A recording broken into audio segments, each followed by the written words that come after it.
Saya teruskanlah sebab kita masa mencemburui kita sebab kita akan tamat pada 8.45. Okey.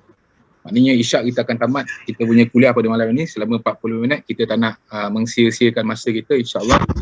So, Assalamualaikum warahmatullahi wabarakatuh. Kepada semua yang hadir ke kuliah Zoom meeting IQ Revolution Seram Bahad. Okey. Alhamdulillah hari ini kita dapat berjumpa dan bersama daripada hari Jumaat yang mulia ini. Okey. Saya mengundang menjemput saya punya guru saya Ustaz Haji Sabri bin Abdul Rani, insya-Allah supaya kita dapat ilmu sedikit pada malam ini, malam yang penuh barakah, hari yang penuh mulia pada hari ini. Dan insya-Allah saya perkenalkan di dalam skrin anda tu ada tertulisnya Ustaz kita Ustaz Haji Sabri bin Abdul Rani. Okey, dan sedikit background latar belakang Ustaz Sabri. Okey, dia dilahirkan di Sungai Petani Kedah pada 1960. Okey, dan dia mendapat pendidikan awal dari Kolej Sultan Abdul Hamid Al-Usta, dan juga dia kemudian meneruskan pengajian pondok di Madrasah Makarimul Akhlak Langgar Kedah pada 1977 hingga 79. Okey, di Taman Islam Kemaman 1980 dan Madrasah Tun Juniah Keterih Kelantan pada 1981 hingga 1985. Okey. Dan selepas 3 tahun meneraju dia juga selepas 3 tahun dia meneraju satu syarikat pada 1994 sehingga 1996, dan kemudiannya meneruskan karier sebagai perunding dan motivasi dengan syarikat perunding K Master Consultant Seram Bahad di Malaysia dan di Singapura. Okey. Dan pengalaman sering menerima undangan ceramah dan mengendalikan seminar, program serta kursus dan pelajar Malaysia di Mesir, Jordan, Turki, USA, UK, Perancis, Jerman, Australia dan sekitar negara ASEAN. Okey, dan pernah bersama Ministry of Home Affairs Singapore mengendalikan program remaja bermasalah di Singapura, tuan-tuan dan puan yang saya hormati dan saya sayangi. Okey. Dan beliau kemudiannya memberi tumpuan dan dalam pembangunan keluarga dari tahun 1996 hingga 98, dan diberi amanah oleh Jabatan Arah Pendidikan Angkatan Tentera Malaysia untuk mengendalikan program kemahiran keibubapaan untuk anggota tentera pelbagai jawatan di seluruh Malaysia. Okey. So serba sedikit, dan pada tahun 2000 juga tuan-tuan dan puan sehingga 2018 bersama FEKRA memberi ceramah seminar dan forum keluarga Sakinah di Johor, seminar Rumahku Syurgaku di Melaka, anjuran pejabat ketua menteri Rumah Tangga Barakah di Negeri Sembilan. Okey. Dan cukup kot. Lagi sikit Ustaz. Dan pengalamannya juga turut dikongsi dan dengan masyarakat. Okey. Zikir di TV Al-Ijrah dan slot tazkirah di Radio Ikim, Selangor FM dan Negeri Sembilan FM. Okay. Ustaz cukup sampai situ saja. Sebenarnya Ustaz bagi dia punya profil latar belakang macam nak minta resume lah saya baca ni.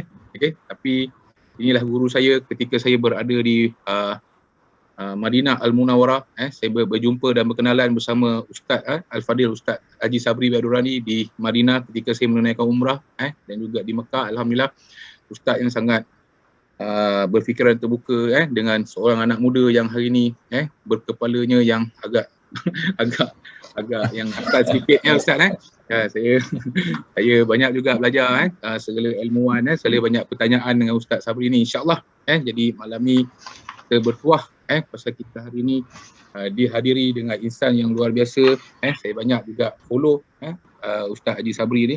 Ke mana-mana yang dia buat anjuran, saya follow dia. Alhamdulillah.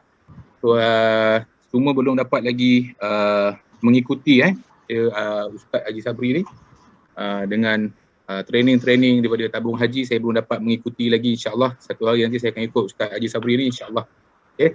So tanpa membuang masa lagi, saya nak menjemput Al-Fadil Ustaz Haji Sabri Abdul Rani untuk kita bersama-sama untuk menjayakan program pada malam ini. Anggap satu malam majlis ilmu yang mana hari ini kita dikelilingi dengan para malaikat. Walaupun kita berjumpa secara maya, insya-Allah ilmu yang disampaikan itu sangat penting pada kita. Okey. So wabillahi taufiq wal hidayah. Wassalamualaikum warahmatullahi. Dipersilakan kepada Ustaz Haji Sabri, insya-Allah. Assalamualaikum warahmatullahi wabarakatuh. Waalaikumsalam. Waalaikumsalam. Assalamualaikum warahmatullahi wabarakatuh. Mute. Ustaz, buka mute Ustaz. Okey. Alhamdulillah. Okey. Dengar? Dengar Ustaz. Okey. Alhamdulillah. Alhamdulillahillazi hadana li hadza wa ma kunna linahtadiya laula an hadanallah. Asyhadu an la ilaha illallah wahdahu la syarika lah. Wa asyhadu anna Muhammadan abduhu wa rasuluh wassalatu wassalamu ala nabiyya ba'da amma ba'd. Sahabat saya Cik Azli, sahabat dunia akhirat. Teman-teman yang berada bersama dalam acara ini, walau di mana sahaja anda berada, selamat salam perkenalan, salam ukhuwah. Mudah-mudahan apa yang kita buat majlis ini diredai oleh Allah Subhanahu Wa Taala, sebab kita semua berada dalam Raudatul Jannah, dalam taman syurga yang para malaikat menaunginya tak kira di mana kita berada. So mari kita pasang niat yang baik, mudah-mudahan kita beroleh sesuatu hasil yang manis selepas daripada acara ini. Okey tuan-tuan, saya akan cuba buat sesantai mungkin. Sebenarnya saya lebih suka dua hala, tapi sebab masa ni singkat, untuk perkenalan ni cukuplah takat ni. Cik Adli Ya boleh Ustaz. Nanti kalau ada masa-masa yang lain nanti, mungkin kalau kita fikirkan sesuai, kita buatlah nanti. Sebab program ni kita buat sebenarnya ada sesuatu hajat yang besar sebenarnya daripada pihak kami sendiri. Selepas saya berbincang, Cik Azli lah khususnya, dia nak sangat kebaikan kepada orang. Dia dah buat kebaikan pada mak dia yang sangat luar biasa. Tuan-tuan kena dengar cerita tu tuan-tuan. Tuan-tuan. Dan dia nak kebaikan tu. Kami nampak sangat, saya dan teman saya, Ustaz Zizul nampak ketika berada di Mekah dan Madinah. So saya kira dia kumpulkan orang ni satu hal yang sangat besar sebenarnya, di samping untuk menjana pendapatan kita bagi menjadikan kita peroleh sesuatu yang halal untuk kita membesarkan anak-anak kita, menjana pendapatan, membantu ekonomi keluarga. Di situ juga peluang untuk kita beribadah, insya-Allah. So, tuan-tuan, mari kita cuba hayati tengok beberapa perkara atas tajuk ni. Bumi dipijak, amanah dijunjung. Apa kaitan dengan Baitullah Magamik kita? Ni dekat ujung kita akan bicarakan. Okey. Tuan-tuan puan bersedia kot untuk kita teruskan ni? Ya, Okey. Saya namakan program acara ini Bumi Dipijak. Maksudnya kita datang ke dunia ni, kita ada dua peranan. Pertama peranan hamba, kedua peranan khalifah. Di dalam surah Ali Imran ayat 112, Allah ingatkan kita tentang peranan kita ni. Ini Allah sendiri yang minta. Apa kata Tuhan? A'udzubillahi minasyaitonirrajim. Zuribat alaihimuz zillatu aynama sukifu illa bihablim minallah wa hablim minan nas. Akan ditimpa kehinaan di mana sahaja kamu berada, kata Allah, kecuali jika mereka berpegang kepada tali Allah, yakni agama Allah, dan berpegang kepada tali, yakni perjanjian dengan manusia. Jadi kita ada dua tanggungjawab. Pertama dipanggil tanggungjawab menegak, iaitu hubungan kita sebagai hamba, hablum minallah. Satu lagi hubungan melintang yang dipanggil hubungan sesama manusia, hablum minan nas. Kedua-dua ni mesti kita lakukan sebaiknya semasa kita hidup ni. Jika kita pulang pada Allah tempang, maka beratlah persoalan di padang mahsyar. Sebab tu tuan-tuan, sepanjang kita hidup ni kita kena selalu absorb kita punya maklumat, kita kena tambah selalu, tak boleh kita pegang yang dulu dah. Sebab dunia sekarang sangat kejam. Maklumat-maklumat kita dapat melalui internet ni kadang-kadang sekelip masa boleh ubah pemikiran kita. So kita kena ada maklumat yang sangat bagus daripada kita untuk pertahankan diri kita.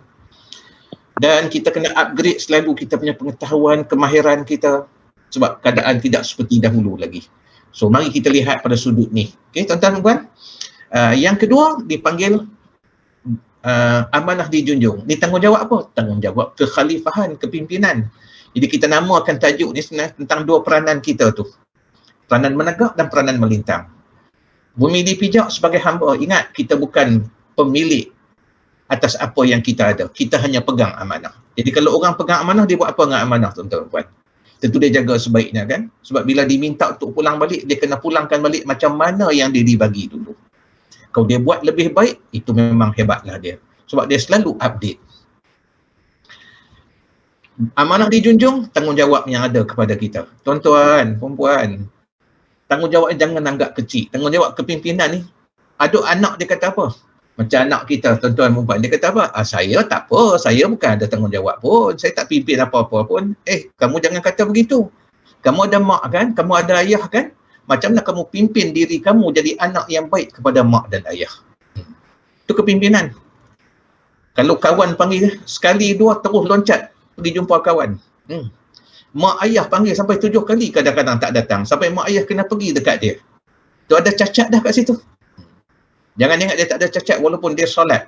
Walaupun dia bangun tahajud. Walaupun dia duduk sekolah tahfiz. Allah ambil kira redha mak dan redha ayah kat situ. Bila kita dah mula kemudiannya membesar, kita berkeluarga, tu lagi besar tanggungjawab kita. Takut kita tuan-tuan puan, sebab setiap tempat yang kita ambil tanggungjawab, benda tu akan ditanya. Bila kita kahwin jadi suami isteri, macam mana pimpin diri kita jadi suami yang baik kepada isteri, macam mana pimpin diri kita jadi isteri yang setia kepada suami.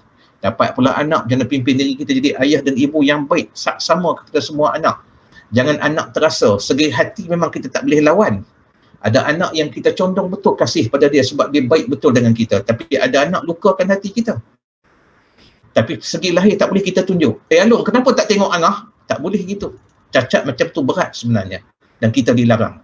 Macam mana nak pimpin diri kita boleh sama dengan semua anak. Semua setiap anak terasa betul.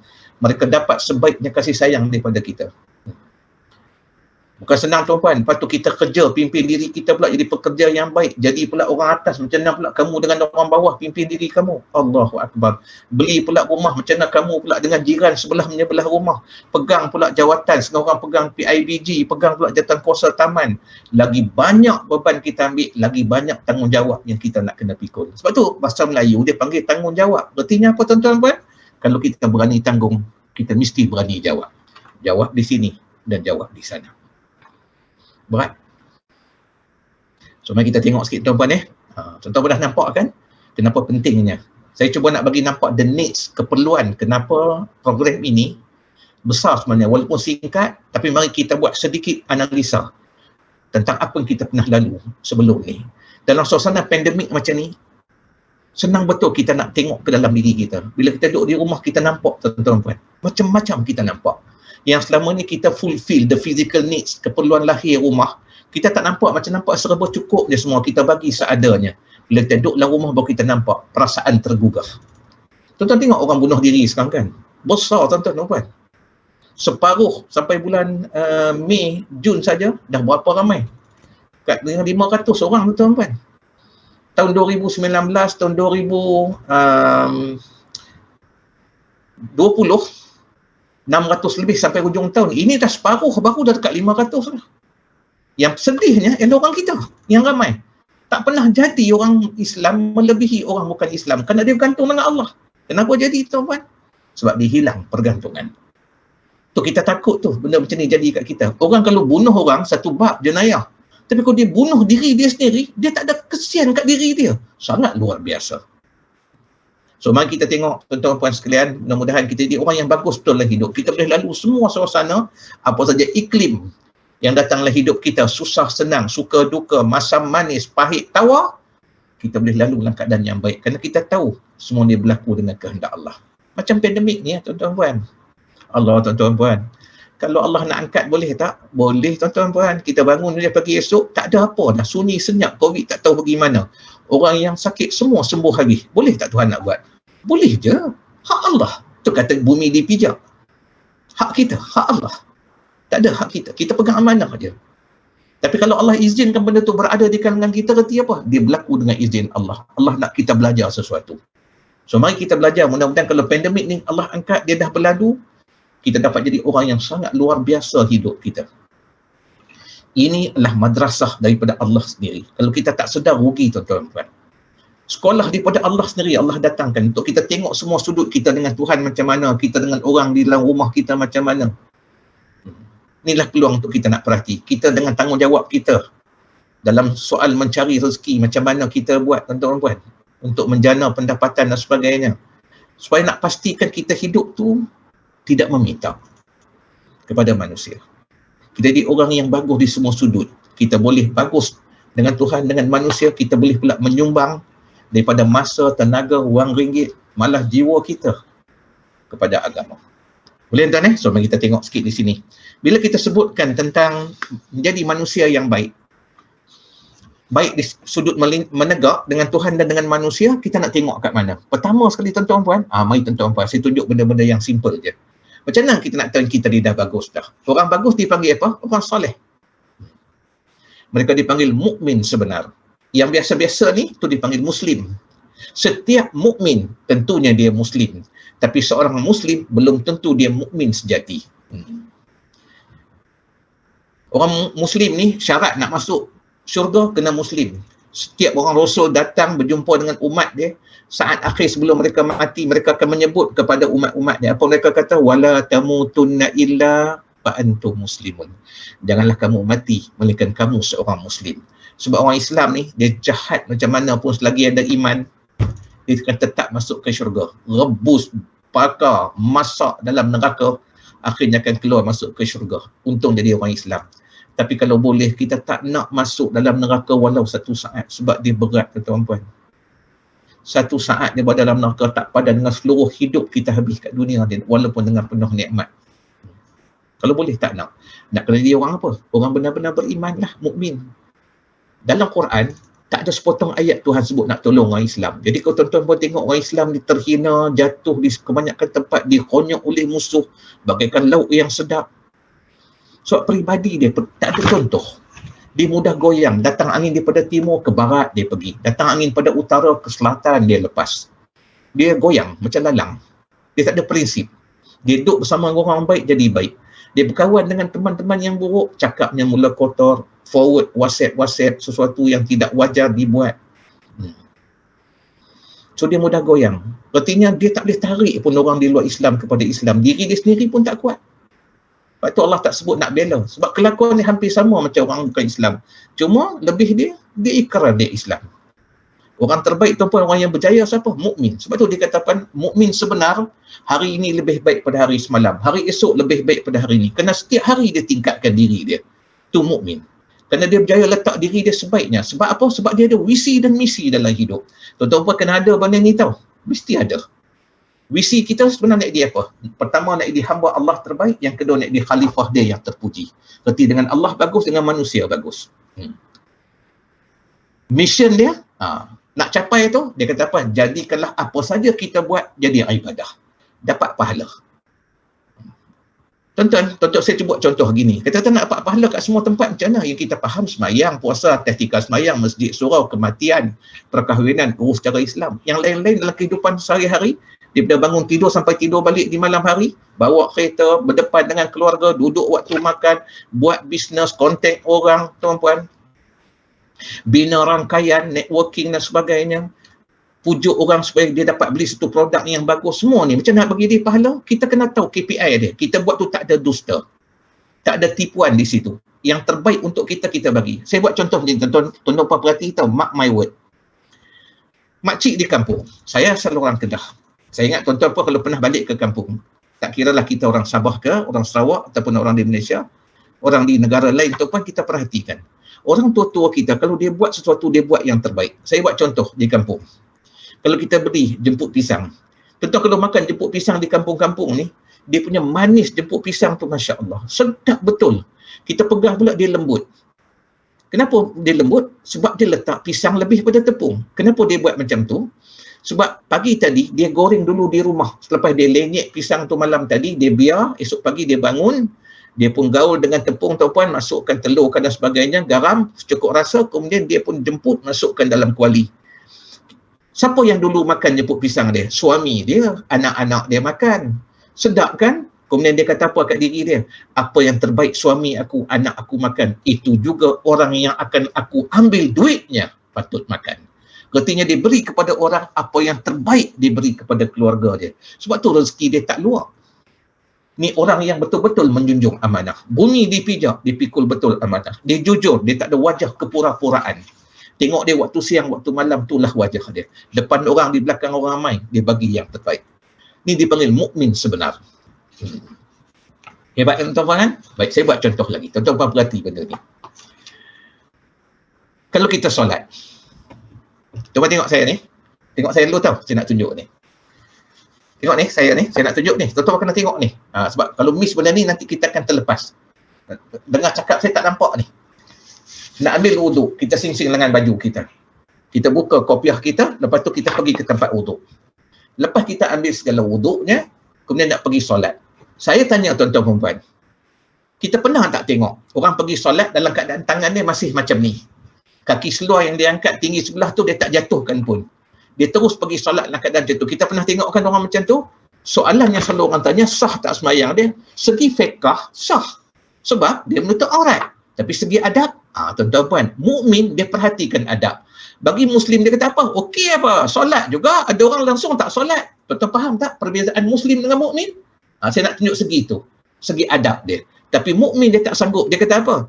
Kalaulah dia kata, Perdana Menteri panggil nak jumpa aku, Datuk Ismail Sabri lah kata panggil nak jumpa. Kan? Dia naik-naik, esok dia panggil nak jumpa. Tim Cik Azli, mari jumpa dengan saya. Cik Azli pun kumpul orang nak pergi jumpa. Tuan-tuan, daripada rumah ni kita dah siap dah nak pakai apa? Pakai di bawah ni, kain kita ataupun seluar kita match tak dengan baju.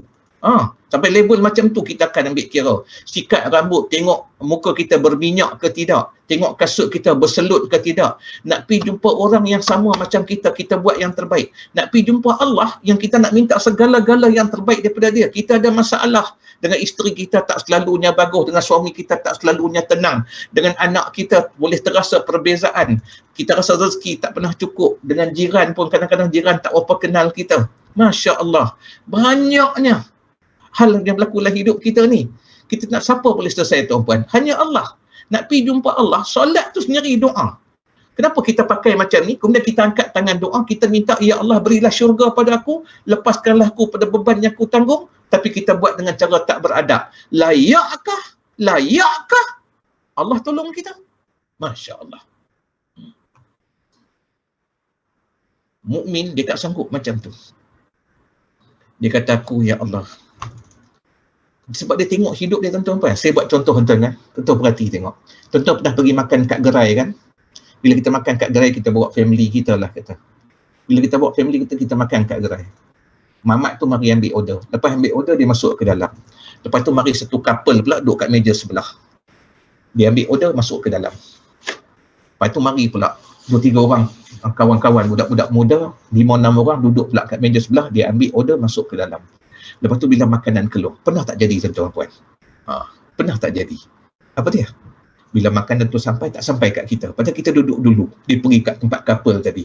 Kan pernah jadi macam tu kan? Kita mula nak mengamuk. Kita panggil dia. Bro, sini. Abang duduk dulu kan? Ya bang. Habis kenapa abang punya sampai lewat? Kenapa orang datang kemudian dapat? Saya ingat orang dapur lah bang. Dia salah ambil kertas saya klik tu. Ni kertas angah engkau. Kita mula nak marah dia. Tapi kita fikir tak tuan-puan? Tadi Tuhan panggil kita zuhur. Masya Allah. Mukmin dia perhati betul hal ni. Muslim bagi dia okey lah. Okey lah. Semua okey je dia. Tapi mukmin dia takut tuan-tuan. Dia nak yang terbaik dalam hidup dia, dia bagi yang terbaik pada Tuhan. Tuhan panggil zuhur. Katalah di Semenanjung ni masuk pukul 1 suku. Di Sabah katalah masuk pukul 12.45 ke tuan-tuan kan. 12.30 ke. Zuhur. Kita pergi solat pukul berapa? Katalah masuk pukul 1.30. Kalau kita pergi ke 1.30, Tuhan panggil kita, kita pergi waktu tu. Ini mukmin sebenar. Tapi kalau Tuhan panggil kita, kadang kita nak pergi awal, kita pergi. Kadang 2.30. Tak pergi lagi. 3.30. Tak pergi lagi. 4.30. Lagi 15 minit nak masuk asar, 4.45 baru kita pergi. 3 jam kita biar Tuhan tunggu kita. Dan Tuhan bagi kita rasa sebab yang pegang hati manusia ni adalah Allah. Sabri, saya lah kata contoh kan. Aku panggil engkau 3 jam. Baru kau datang jumpa aku. Aku bagi kau rasa macam mana? Hak engkau. Kau duduk, patut makanan sampai kat engkau. Aku bagi orang lain dapat dulu. Apa kau rasa? Masya Allah. Ni orang yang buka mata hati dia. Dia nampak tuan-tuan bagaimana dia sedang dididik oleh Allah. Dia berubah cepat. Hanya mukmin dia ada rasa macam ni. So kita kena ada. Bezanya hanyalah adab. Dua-dua buat. Saya buat contoh lagi. Supaya kita nampak betul-betul tuan-tuan. Lebih dekat dengan kita. Tuan-tuan dah ada anak kan? Tuan-tuan perasan tak? Kadang-kadang kita minta anak kita tolong kita pergi ke kedai beli barang. Bila kita minta, kita balik kampung tengok mak kita lah panggil adik-adik kita ke tolongkan, dia tengok kita letih. Dia duduk dulu, dia kata, Alung duduk dulu. Dia pun panggil Angah. Dia kata, Angah. Kan? Tolong je, Umi pergi kedai je beli barang. Angah nak pergi kedai, dia pergi jumpa Umi dia. Barang apa Umi? Ni senarai Umi dia kata. Ni duitnya. Dia nak pergi tu, dia bagi salam pula. Umi, Angah pergi dulunya. Assalamualaikum. Dia pun pergi. Balik, dia letak pula barang atas tu. Dia kata, Umi, ni barang Umi minta, ni duit baki. Habis cerita kan macam tak ada apa kan. Tuan-tuan, 2-3 hari kemudiannya, Angah tak ada. Yang ada Along kat rumah. Duduk kat bilik. Umi dia panggil. Along, apa? Sini kejap Along. Ya Allah. Umi nak apa? Along sinilah kejap. Along, Umi penat ni. Kalau Umi larat, Umi buat sendiri benda ni. Ya Allah, Umi nak apa Umi? Penat ni. Allah, Along, tolonglah Umi kejap pergi kedai. Ya Allah, Umi, kejap lagi lah. Along, tolonglah ni. Umi perlu sekarang. Umi nak kena buat sekarang ni benda ni. Ya Allah. Tak pergi lagi tu. Sampai Umi kena pergi dekat dengan dia. Along, tolonglah Umi. Umi taklah sekat situ duit. Lepas tu kita panggil dia. Tak lama kemudian. Along. Adik-adik dia Aleng kata apa? Dah keluar dah Umi tadi. Kita ingat dia pergi kedai lah. Lepas tu kita tengok kemudian sunyi senyap dah dekat setengah 1 jam. Tengok dia duduk kat bilik dia. Along, barang mana? Ni dia tak kat bilik dia. Ya Allah, Along taklah kat dapur. Ni barang dapur. Duit baki mana? Ni dua-dua buat kerja. Tuan-tuan, saya tanya tuan-tuan dan puan. Tuan-tuan jatuh hati tuan-tuan kat siapa? Tentu pada Angah kan? Kenapa? Sebab dia buat dengan adab. Itu maksud nak cerita adab. Dua-dua buat kerja. Tapi satu orang tu buat biasa-biasa. Tapi satu orang lagi buat dengan adab. Itulah beza mukmin dengan muslim. Tuan-tuan boleh nampak kan setakat ni? So kita nak ini level ni. Level ni Tuhan bantu kita betul. Usaha sikit jadinya banyak. Cakap sikit terkesan pada hati orang banyak. Masya Allah. Bagus kan tuan-tuan kan? Buat tuan-tuan. Bila kita buat satu, kita buat yang terbaik. Bila kita jadikan mission kita tuan-tuan puan, nak jadikan ibadah semua yang kita buat, dia jadi elok lah. Nampak macam kerja tu tak ada kait kan dengan sembahyang, puasa, kenuri, kenara, kematian? Tak, semua itu Allah nilai sebagai pahala. Okay tuan-tuan, kalau kita dah nampak benda ni, saya nak teruskan sikit lagi di sini supaya kita pergi dalam bab yang kedua. Bab yang kedua ni kita nak tengok macam mana tuan-tuan puan kita nak jadikan bumi yang kita pijak ni jadi baik. Tuan-tuan, dalam hidup kita ni kita kena banyak pasang sesuatu yang kita nak dalam hidup ni. Pasang tuan-puan, tak rugi. Contohnya tuan-puan, kalau kita nak balik kampung, janganlah balik kampung tu nak jumpa mak je, pasang banyak-banyak niat. Nak jumpa kawan-kawan mak, kawan-kawan ayah. Kadang-kadang mak ayah dah mati, tapi kawan-kawan ayah ada. Kawan-kawan ayah tu baik betul dengan kita. Dia kenal ayah kita dan dia kenal betul kita. Kita buat apa tuan-puan? Kita dah beli sikit buah tangan, kan? Kalau lelaki-lelaki beli kain ke ataupun barang-barang makan tu nak bagi kat dia. Ada orang beli hamper lagi, nilai RM30 ke. Kadang bukan nilai hamper tu yang besar, hadiah tu besar bagi dia. Ni antara anak-anak yang soleh, dia hubungkan silaturahim dengan teman-teman mak, teman ayah. Maksud saya, pasang banyak-banyak niat. Nak jumpa mak saudara, pak saudara kita dulu, dia oranglah besarkan kita waktu mak dan ayah kita sibuk. Contohnya susah, adik-adik ramai, dia ambil, dia besarkan kita. Dia tu macam ganti mak dan ayah kita nak pergi ziarah dia. Waktu tu mak kita pun tak ada, ayah kita tak ada dah kan. Yang ada dia orang. So balik kampung ni pasang banyak-banyak niat. Lagi buat apa tuan-puan? Kita nak buat kebajikan, nak pergi tengok surau kat tempat kita tu, apa kita boleh tolong. Surau tu lah membesarkan kita dulu. Kita duk pergi semayang, tarawih semua kat situ, tengok-tengok Allah, banyak naik cicak. Nak suruh sapu pun orang kampung tua-tua dah. So kita buat apa? Advance punya sedekah. Bukan masukkan duit, dia duk kira nak bayar bil elektrik. Kita buat apa? Pergi beli vacuum cleaner. Senang tak dia nak cuci? Senang tidak, duk pakai penyapu, dia tak larat, dia dah tua. So kita pergi balik kampung ni macam-macam kita pasang niat. Maksudnya apa? Tak dapat satu, dapat yang lain. Macam tu lah. So dalam hidup kita ni berkena ada macam tu. Contohnya kita buat bisnes ni, kita pasang niat kita apa? Kita nak pergi ke umrah.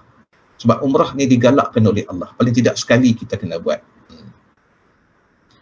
Haji tu memang atas kemampuan kita lah. Kita nak pergi umrah tuan-puan, pergi. Sebab apabila kita pergi je tuan-puan, ke Mekah, Madinah ni kita pijak tapak-tapak kaki yang pernah dipijak oleh Nabi.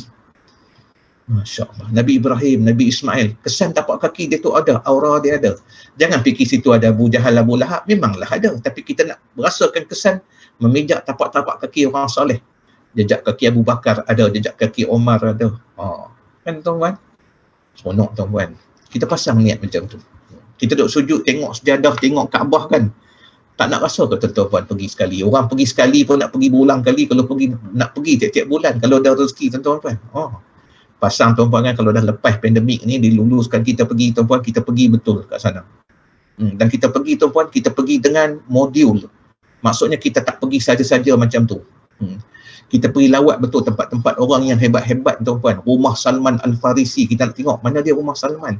Masjid Qiblatain, tengah Rasulullah solat Zuhur, diminta Rasulullah untuk ubahkan daripada menghadap ke arah Baitul Maqdis, ubah menghadap ke arah Kaabah. Semua tempat-tempat sejarah, bila kita piduk itu kita terasa lagi hebat lagi. Bila kita buat dengan kesedaran. Selama kita buat atas ilmu, tapi feeling dia tu, kita nak kena duduk kat tempat tu. Bila kita berada kat tempat tu, Masya Allah, hebat tuan-tuan.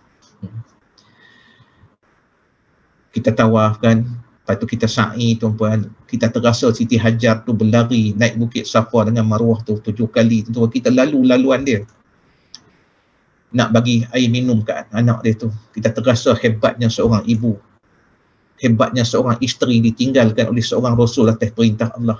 Masya Allah, hebatnya anak dia dibesarkan oleh ibu dia dengan hebat.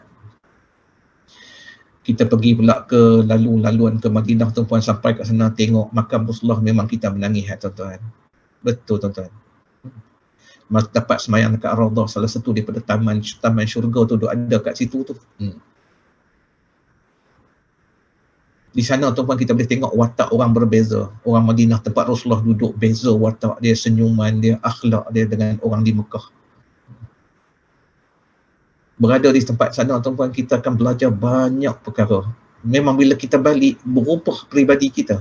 10-20% berubah. Kenapa? Aura, gelombang magnetik tempat orang soleh berada. Ibadah kita akan bertambah bila kita pergi kesedaran. Pasanglah niat tuan-tuan ya, untuk kita nak pergi ke sana, mudah-mudahan Allah izinkan betul. Sebab bila kita tak pasang niat, kita tak perasa. Bila kita pasang niat, kita akan doa, ya Allah, sampaikanlah aku, ya Allah, aku dah pernah sampai tu, tapi kali ni aku nak pergi dengan cara yang terbaik. Yang belum pergi, ya Allah, bagilah aku sebelum mati, ya Allah, sampai untuk ke bumi Haramain, 2 tanah haram ni, izinkanlah aku, ya Allah, untuk aku bertambah cinta kepada Engkau dan aku cinta kepada Rasul. Minta tuan-tuan, insya-Allah Allah bagi ke kita. Malah apa yang kita buat pun akan Allah gandakan. Untuk nak sampai ke sana, tentu kita perlukan gandaan apa yang kita buat, usaha. Dan nak cukupkan duit. Begitulah tuan-tuan. Saya nak cerita tuan-tuan kisah orang yang sampai ke sana dengan tak ada apa-apa, memang hebat. Pernah saya bawa rombongan artis waktu nak buat drama Cinta Madinah, dia meminta saya untuk pimpin tu kan. Artis tu ada yang duduk, saya kata, Ustaz nanti pimpin saya tahu, saya takut saya ni dosa banyak, masuk kat Kaabah saya tak nampak Kaabah, saya tak nampak pintu keluar. Tapi tuan-tuan, kita dengar banyak cerita orang katakan, orang yang pergi ke sana tak apa elok, tapi bila sampai tak boleh nak buat umrah. Tuan-tuan perempuan, saya nak cerita tuan-puan, Masya Allah, ada orang yang pergi buta sampai sana tengok Kaabah, tawaf tuan-puan, mata celik. Ada orang yang pergi bertongkat, bila sampai di Madinah, keluar dia daripada masjid Nabi, berjalan tak pakai tongkat. Masya Allah. Ada orang yang hatinya pecah dengan suami, dengan isteri dia. Tapi bila balik seperti mereka berkahwin di malam yang pertama, rasa kasih sungguh. Ada anak yang pergi, hati dia rosak.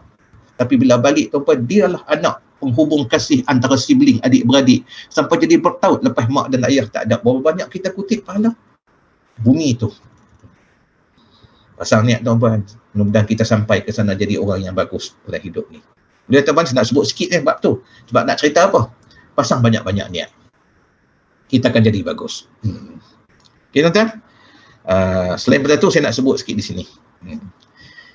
Kita nak jadi orang baik ni, kita kena ada 3 perkara. Pertama kali, jaga niat. Kedua, pelaksanaan kerja kita buat. Dan yang ketiga, natijah, hasil dia. Sebenarnya bicara tentang ni, dia ada sampai 4, 5, 6. Nak jadikan apa kita buat jadi ibadah. Masuk 24 jam kita buat, tuan-puan, dapat pahala. Dapat pahala. Jangan kita ingat kita buat baik dapat pahala. Kita tak sentuh benda yang haram tu pun Tuhan nak bagi pahala. Contoh, kita masuk kat 7E lah kata. Kan? Masuk kat 7E, kita nak ambil soft drink kan. Nak ambil air mineral ke, air, tak kira lah apa-apa, air minuman karbonat ke. Tapi sebelah pada sana, setengah daripada 7E ni, dia ada juga minuman arak. Kita sentuh pun tak, tuan-tuan, tak usah kata nak ambil. Kita ambil je minuman ringan kita pitak kat kaunter, dia pun scan, minta duit kita pun keluar. Maksudnya kalau satu orang, A ni kata dia masuk kat 7E, dia ambil lah minuman keras, dia letak kat kaunter, mamat kat kaunter tu bukan tanya apa, kau orang Islam mana boleh ambil, dia tak tanya pun. Kaunter ambil tuan-puan, dia scan, dia ambil duit, kaunter terus keluar. Tapi kita ni sepanjang masa tak ambil. Nak cerita bukan takat kita ambil minuman yang halal tu Allah bagi pahala. Tak sentuh yang haram tu pun Allah bagi pahala. Tu nampak tak hebatnya? Tuhan buat babi tu tuan-puan untuk ujian pada kita. Sepanjang masa tuan-puan kita duk tengok babi pergi ke pasar duk beli daging, beli ayam. Tak pernah nak sentuh pun tuan-puan nak masuk ke tempat nak beli babi. Allah nak bagi pahala percuma. Tu je cerita dia. So dalam hidup tuan-puan 24 jam hidup kita boleh dia ibadah.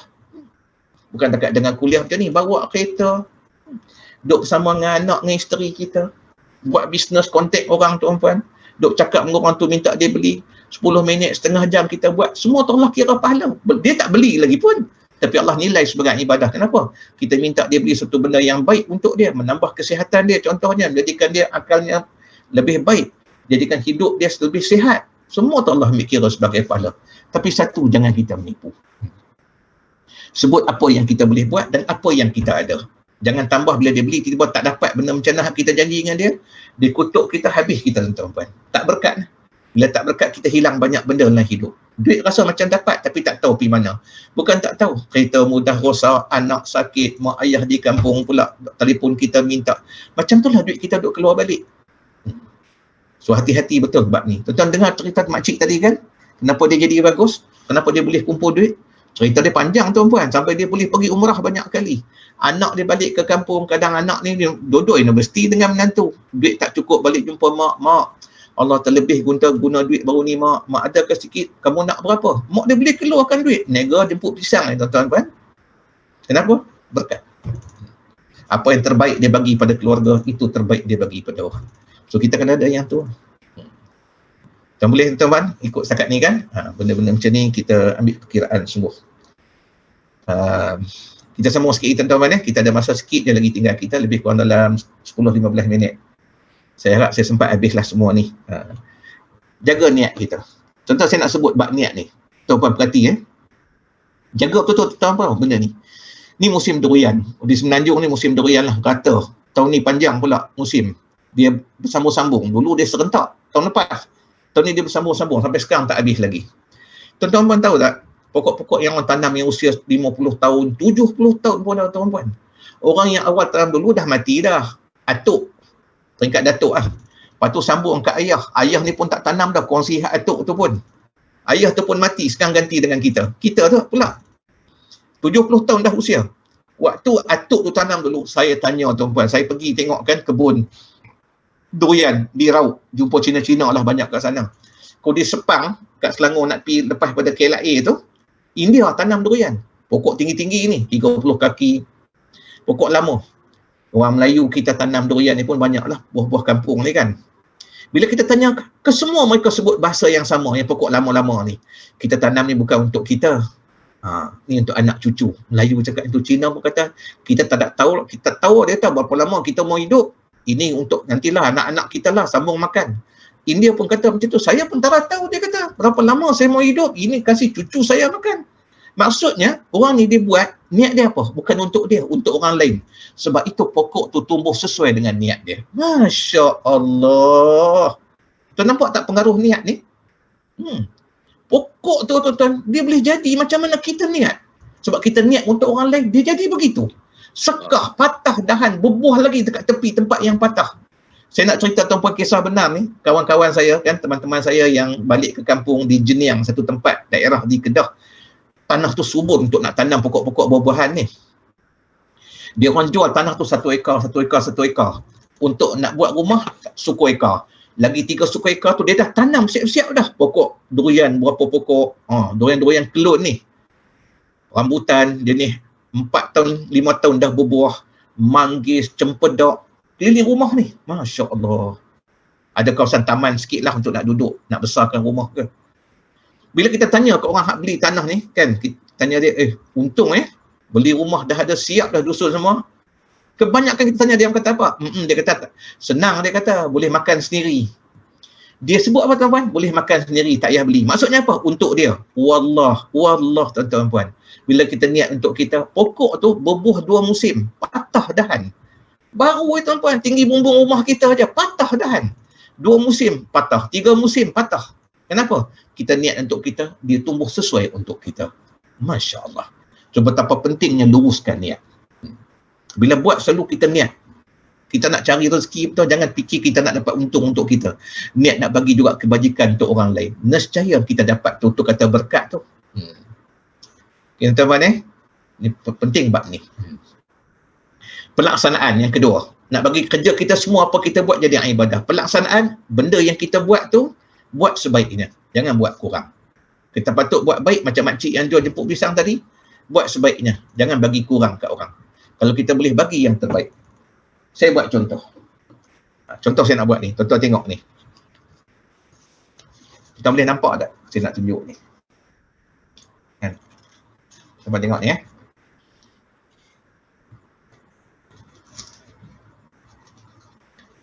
ni. Tuan tengok yang ni dulu. Tengok duit RM5 dua ni. Duit RM5 ni. Satu ni lusuh ni. Ni RM5 ni. Dia lusuh sikit. Yang ni keras elok. Tuan tengok ni. Katalah mari tabung. Kan berlakulah satu masalah. Timpa sahabat kita, mudah Allah jauhkan. Kan keluarga jiran kita ke ditimpa COVID ni. Duduk di hospital. Dia pun susah, anak-anak susah. So kita buatlah tabung kan. Pihak taman buat tabung. Lepas tu jumpa kita kutiplah untuk jiran ni. Tu kita nak masukkan duit. Katalah kita nak bagi RM5. Kita tengok betul ni. Tengok betul ni. Nak tahu kita ni mukmin ataupun muslim kan. Nak jadi kita junjung tak amanah sebaiknya Tuhan bagi kita rezeki sikit, kita buat yang mana? Ni ada 2 keping RM5. Waktu dia mari, kita nak ambil duit daripada dompet kita ataupun daripada beg kita kan? Kita nak tarik, tuan-tuan tanya saya akan ambil RM5 yang mana? Tanpa sedar tuan-tuan, saya ada pilihan ni. Saya akan ambil RM5 yang lusuh ni. Kenapa saya ambil yang ni? Sebab saya rasa seronok simpan yang keras. Tuan nampak tak tu? Itu Allah ambil kira. Kata kita, sama je nilai tu yang penting. Ya, tapi Allah pandang cara membeli. Sebab kejap lagi kita pergi kat pasar raya, kita bawa keluar tak duit yang RM5 tak ni? Bila tak ada duit, kita bawa keluar juga. Kenapa untuk dunia kita ambil yang elok? Kenapa untuk akhirat kita ambil yang lusuh? Masya Allah. Sebab tu kalau nak memberi tu apa, bagi yang bagus. Kalau di rumah kita ada pakaian, contohnya kita nak bagi kat orang, katalah kita nak bagi, kita kata banyak dah pakaian nak bagi kat orang, jangan bagi pakaian yang kita tak boleh pakai dah. Sebab bila dia pakai seminggu koyak, habis pahala kita. Nak bagi kat orang, bagi pakaian yang kita sedang pakai. Kita pakai 2 tahun, dia boleh pakai 2 tahun. Berpanjangan pahala tu. Bila kita nak bagi makan kat orang, tuan-tuan sama juga. Untuk kita pergi kat kedai pizza yang hebat, kita beli pizza untuk kita. Kan, Pizza Hut ke Domino. Tapi nak bagi kat orang, pergi kat pasar raya, beli je pizza yang harga RM1.5, RM2.5. Allah ambil kira tak? Allah ambil kira tuan-tuan. Walaupun sedekah tu sampai, tapi kita dah heran, kenapa dapat biasa-biasa je? Kenapa orang tu dapat lebih? Sebab dia bagi yang terbaik. Apa yang dia boleh bagi? Apa yang dia makan, itu yang dia bagi kat orang. Apa yang dia pakai, itu yang dia bagi pada orang. Tuan-tuan faham maksud saya kan? Ni maksud saya tadi, yang duit RM5 ni. Bila kita nak beri tuan-tuan, pilih yang elok. Ni berlaku pada Aisyah, isteri Nabi. Selepas Rasulullah wafat, selepas habis tempoh iddah, para isteri Nabi dilarang berkahwin dengan mana-mana lelaki oleh Allah dalam Al-Quran. Tapi Aisyah ni orang yang dididik oleh Nabi, suka memberi. Padahal dia hidup susah. Kehidupan isteri Nabi diperhatikan oleh sahabat-sahabat yang hebat. Keluarga Nabi diperhatikan oleh Abdurrahman bin Auf, oleh Osman bin Affan. Tapi mereka ni nak memberi juga. Dia pernah tuan-tuan bawa keluar duit dirham nak bagi pada orang lain lah. Duit tu jatuh. Waktu jatuh tu terjatuh dekat selut. Tuan-tuan perhati ni. Aisyah ni dia ambil duit tu, dia angkat jubah dia sebelah bawah tu kan, dia terbalikkan jubah tu macam ni lah, macam ni kain jubah tu kan, dia terbalikkan sebelah dalam ni, dia lap duit tu. Isteri Nabi tu punya hebat. Kalau dia lap belah luar nampaklah kotor, tapi dia dididik oleh Rasulullah, at-tuhuru syatrul iman, kebersihan sebahagian dari iman. Dia lap guna sebelah dalam. Dia bukan najis, kotor je. Tapi sahabat-sahabat dia, teman-teman yang ikut dia kata apa? Ibu, bukankah duit tu ibu nak beri pada orang? Maksudnya apa? Bagi je lah, yang penting nilai dia. Tapi apa kata Aisyah, wanita paling takwa tuan-tuan? Dia kata apa? Ya betul. Tapi Allah bukan hanya melihat nilainya, Allah juga melihat cara kamu memberi. Masya Allah. So penting sungguh tuan-tuan, bila kita nak buat yang terbaik dalam hidup ni. Allah bukan pandang sikit atau banyak.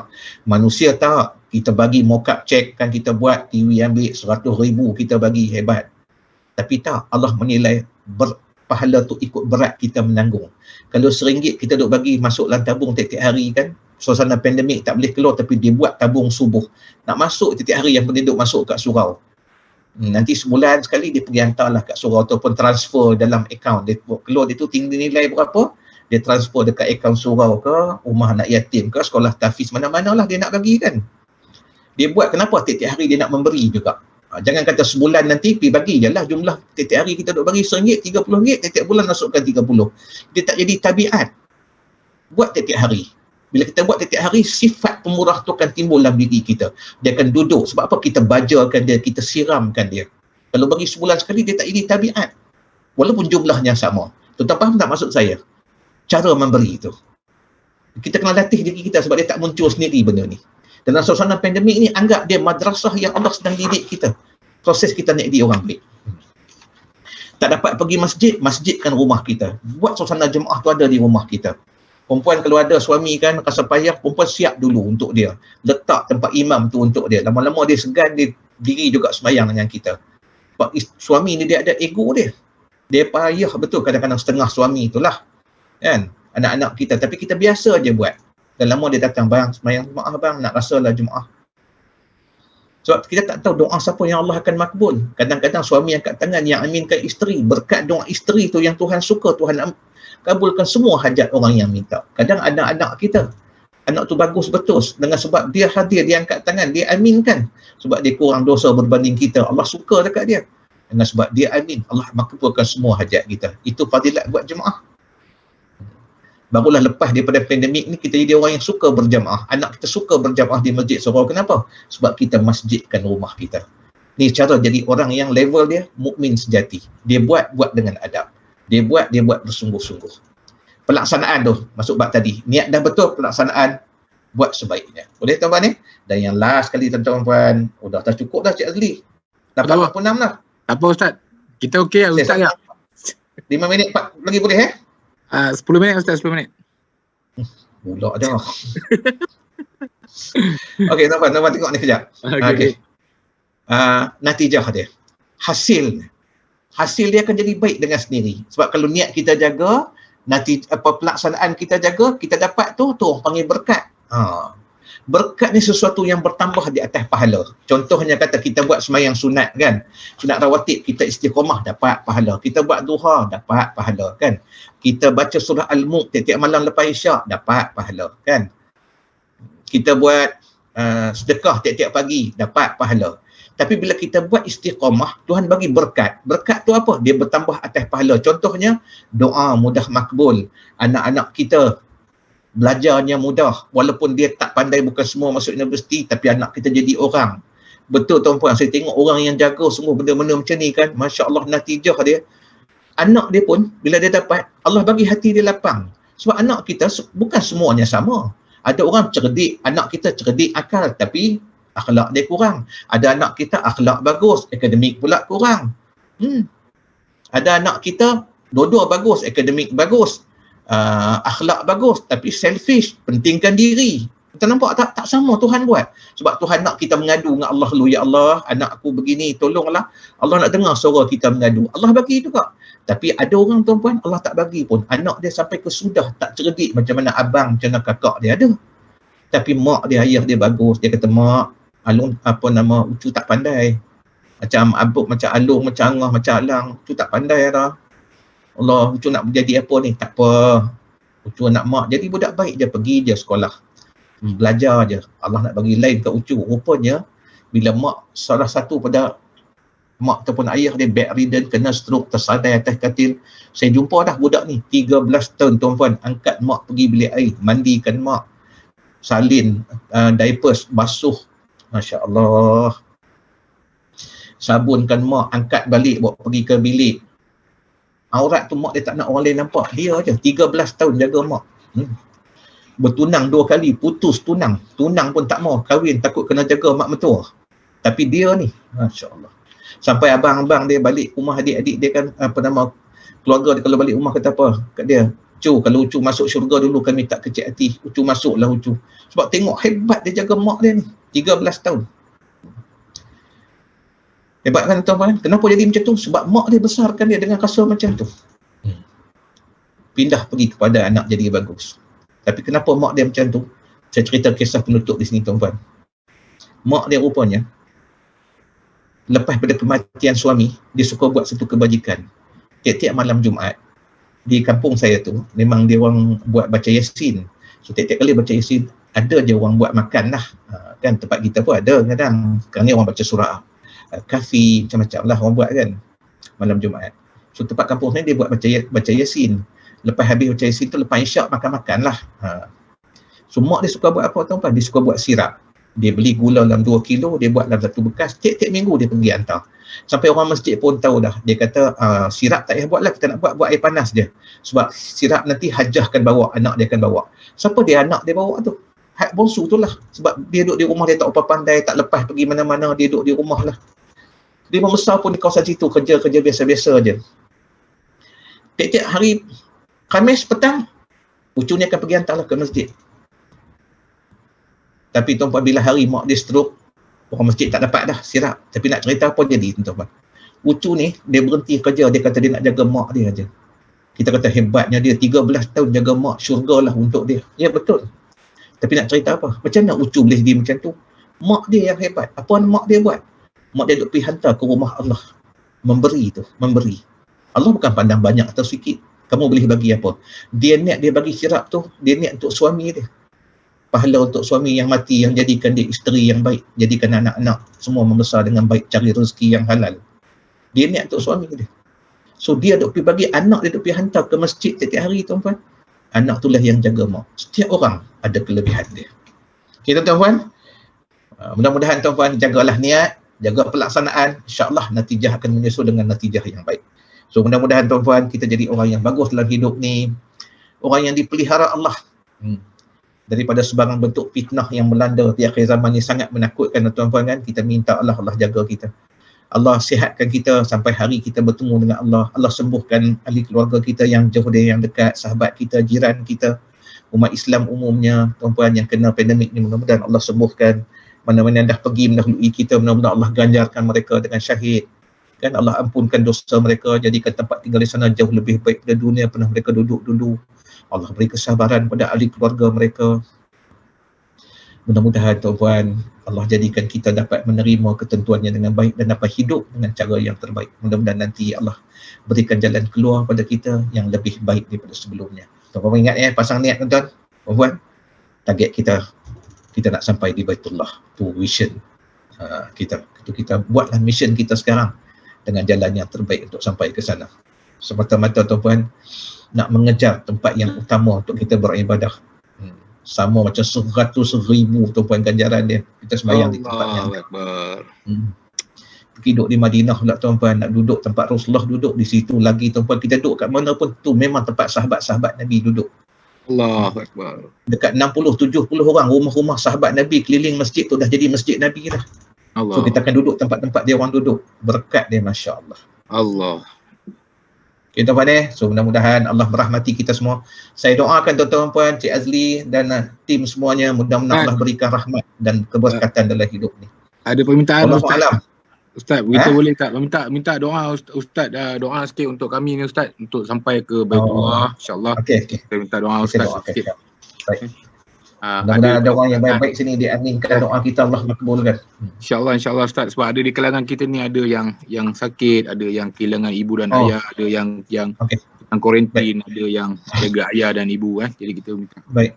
Untuk kami semua Ustaz, insyaAllah. Ila Nabi Muhammad Mustafa Rasulullah sallallahu alaihi wasallam wa ila alihi wa sahbihi ajma'in wa ila hadrati jami'il anbiya'i wal mursalin alaihi wassalatu wassalam.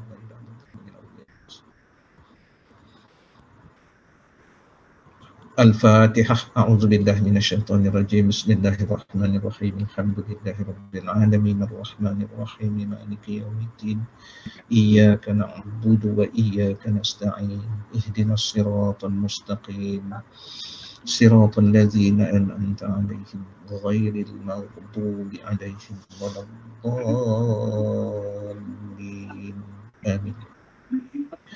أعوذ بالله من الشيطان الرجيم بسم الله الرحمن الرحيم الحمد لله رب العالمين والصلاة والسلام على أشرف الأنبياء والمرسلين سيدنا محمد وعلى آله وصحبه أجمعين اللهم إنا نسألك رضاك والجنة ونعوذ بك من سخطك والنار. اللهم إنا نسألك العفو والعافية في الدين والدنيا والآخرة. اللهم أحسن عاقبتنا في أمور كلها وأجرنا من خزي الدنيا وعذاب الآخرة. Amin. اللهم اغفر لنا ذنوبنا ولوالدينا وارحمهم كما ربونا صغارا، ولأزواجنا ولأولادنا ولإخواننا ولمعلمينا ولجميع المسلمين والمسلمات والمؤمنين والمؤمنات الأحياء منهم والأموات. اللهم إنا نعوذ بك من علم لا ينفع ومن قلب لا يخشع ومن نفس لا تشبع ومن دعوة لا يستجاب لها.